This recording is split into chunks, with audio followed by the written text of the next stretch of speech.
One of the last questions I have is, do the bonds last after the infant becomes a child and a... Oh, definitely. Okay. Definitely. Do they strengthen, weaken? Is there things That's that going can... to depend on what's going on during the rest of the span of the child's life. So, although attachment is the foundations are laid, and the majority of the attachment process takes place early in life, those bonds can still be severed or strengthened or improved, or new bonds can be made later in life. So as long as you're alive, you're developing. Okay. When you're no longer developing, you're dead and you're decaying. And those attachment bonds are just like anything else. Time can change them. So children who are securely attached early in life, if something happens where they're separated from that parent that they're attached to, that can seriously disrupt the attachment, and it can cause problems that could last for a very long time for that child. It can make them anxious, distrustful. A lot of times children who were separated from a parent because the parent died, or something else happened, the parent, maybe they were in extreme poverty and the parent was forced to give the child up for adoption. Many times those children, even though they were securely attached to that parent, that bond, when it was disrupted, causes them to be anxious and fearful, and to be really sensitive to any kind of rejection, because you can tell them all you want that they weren't being rejected, that somebody loved them and wanted them, but to them it's like somebody didn't want them anymore. To them it's like they were abandoned or rejected, and so they become some children become really sensitive to that for the rest of their lives, and they struggle with relationships throughout their lives because of that sensitivity to rejection, that feeling of being abandoned and not wanted that came from that. And that started as a secure attachment, but then something happened to that. Conversely, children who have been, terribly neglected early in life often have attachment issues that they carry forward, even if they're taken out of that situation and put in a better situation. Oftentimes, like, for instance, adopted children who come from neglected backgrounds have a really hard time forming attachments to their adoptive family, but some of them do manage to form secure attachments to those adopted families, and they get better, and they go on and they have healthy, normal relationships as adults. So although the odds are against you if you have a poor attachment early in life, they're not insurmountable. They can be overcome by some people under the right set of circumstances. And, some people are more resilient than others, so there are other factors that go into it. So people who have a basic personality that is more adaptable, easygoing, adjust well to new things, those kinds of people tend to deal better with those kinds of negative influences, right? They tend to adapt more readily, find a way around them, learn to make new relationships. Other children who are more vulnerable maybe have cognitive deficits, or have a more difficult personality, a fussier kind of personality. As an infant, they're a fussier, more anxious child.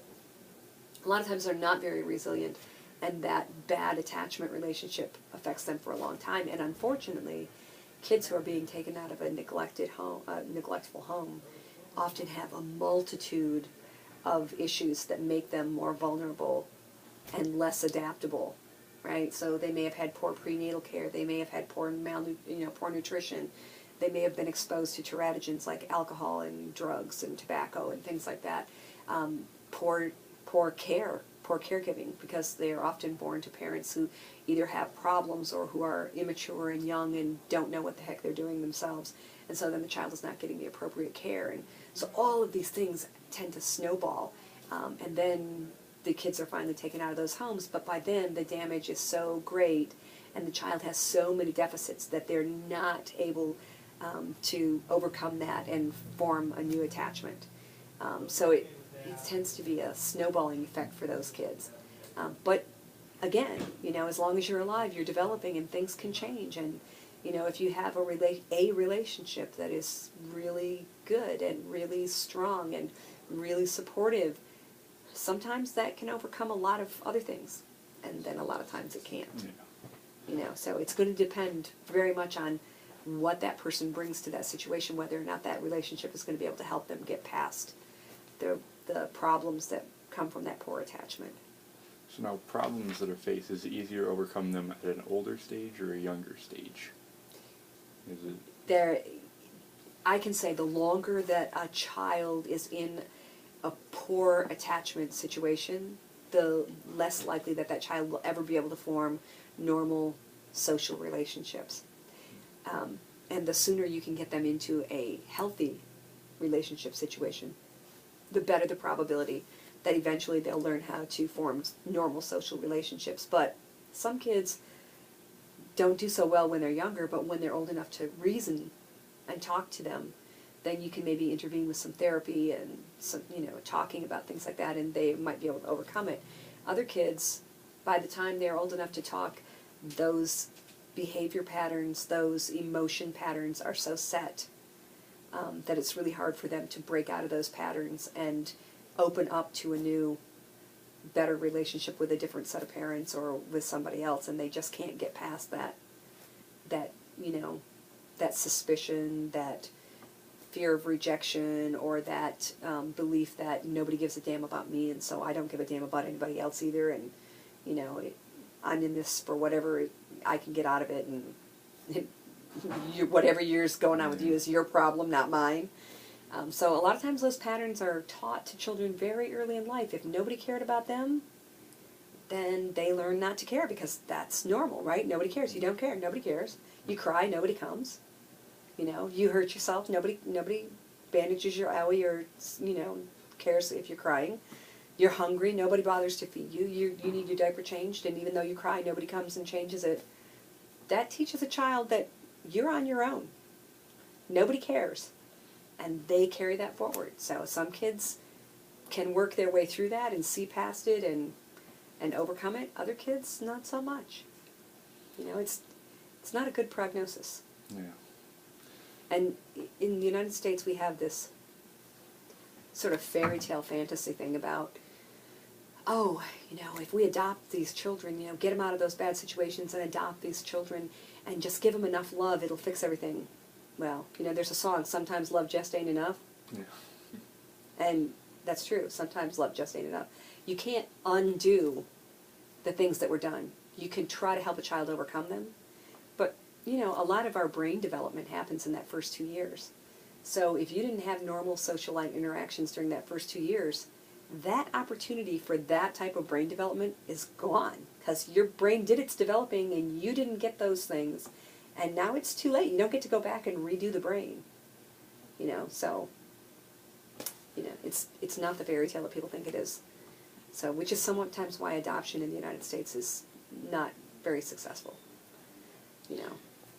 The last question I have for you is, do you think infants that are affected by this, when they're older and they take the role of the caregiver, does that affect how they treat their infant? Definitely. Definitely. Again, for the kids that are more resilient, the ones who have more natural resources or more help along the way, the ones who have fewer cognitive deficits and are able to overcome a lot of their emotional past, those kids, a lot of times they will take those early experiences and it will make them determined to be really good parents to their children, make sure that their children don't suffer the kinds of things that they did.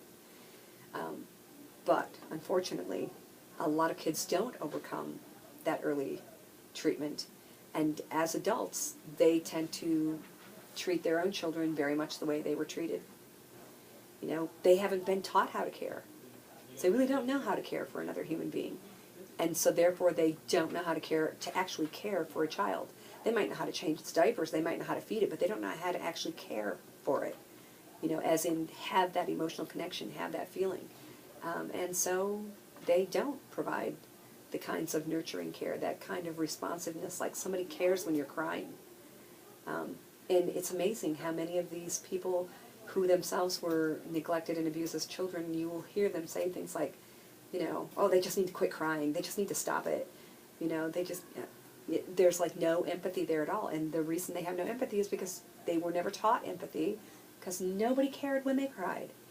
It's really sad.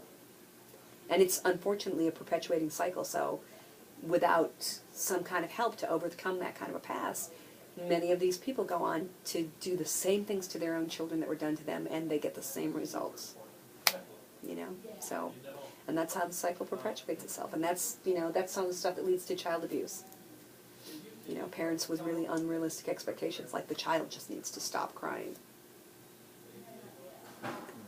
Okay. Well, maybe they're going to need some help Yeah. with stopping crying, you know? So it's not that easy. I mean, as an adult, it's not that easy to stop crying just because someone tells you to stop crying. Mm. Certainly it isn't for an infant who doesn't even understand what you're saying. So, yeah. They carry it forward. Definitely. Well, I appreciate your time and appreciate everything. No problem. Um, If you need anything else, let me know. all right, thank you so much. You're welcome. I hope you're